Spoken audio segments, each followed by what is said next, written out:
Les Doors, Waiting for the Sun, 1968.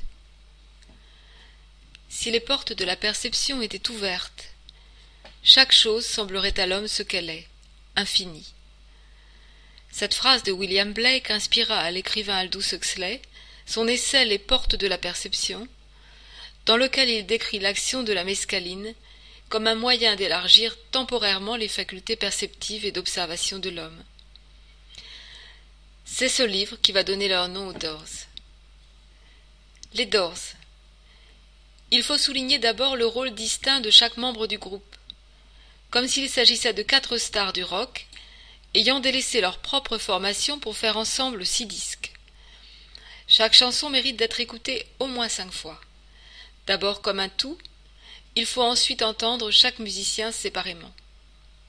Ce n'est qu'ainsi que l'on peut apprécier le son et le jeu spécifique à chacun et à son talent propre. Leur univers musical détonne, chaque musicien ayant une formation différente des autres. Le groupe se compose du batteur John Densmore, l'un des meilleurs dans l'histoire du rock, connu par son jeu très expressif, du guitariste Robbie Krieger, en dehors du son classique il jouait aussi du flamenco et des slides à la manière des anciens bluesmen noirs. L'homme orchestre Ray Manzarek est au clavier. C'est peut-être la figure la plus connue après Morrison. Il est malheureusement mort en 2013. Quelques mots à propos de Jim Morrison. Jim Morrison est né à Philadelphie au sein d'une famille américaine et conservatrice. Il a d'abord étudié la mise en scène. On a souvent dit de lui qu'il avait un QI très élevé. Il abandonne rapidement le cinéma, ses réalisations à la fois très politisées et très hermétiques, se heurtant à la sévérité des critiques. Il se tourne alors vers la poésie et par la suite, bien que lui-même ne fût pas musicien, vers la musique.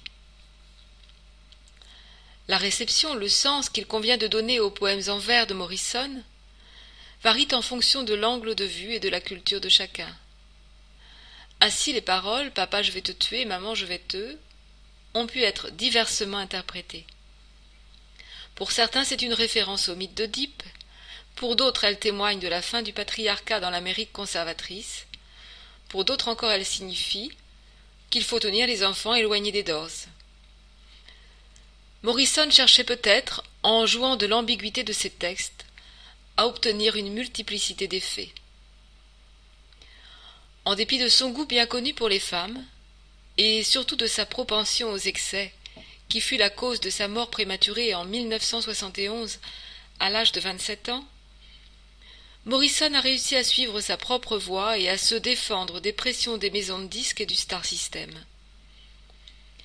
Il s'est d'ailleurs chargé lui-même d'écorner l'image d'une rockstar politiquement correcte, allant jusqu'à s'opposer aux 3 autres Doors.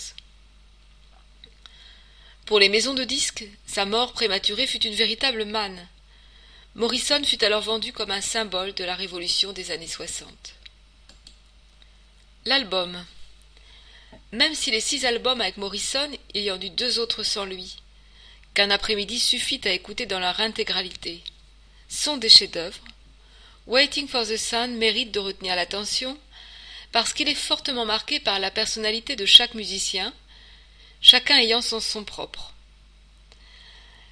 Hello I Love You et Love Street constituent une ouverture énergique, suivie d'un morceau plus mélodique pour aborder ensuite le magistral Not to Touch the Earth, mon préféré.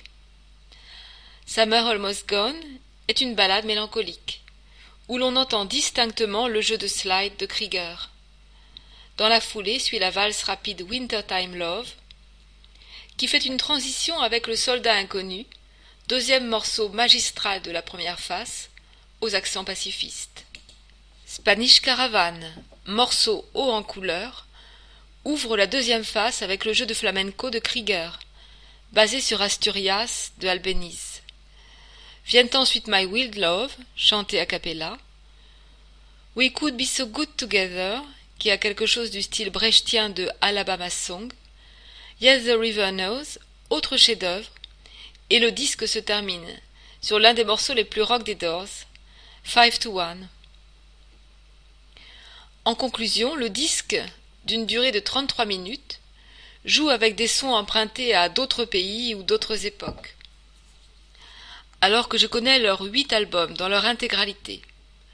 Après avoir lu l'autobiographie de John Densmore, ainsi que les poèmes de Jim Morrison, vu le film d'Oliver Stone et le concert live des Doors du XXIe siècle.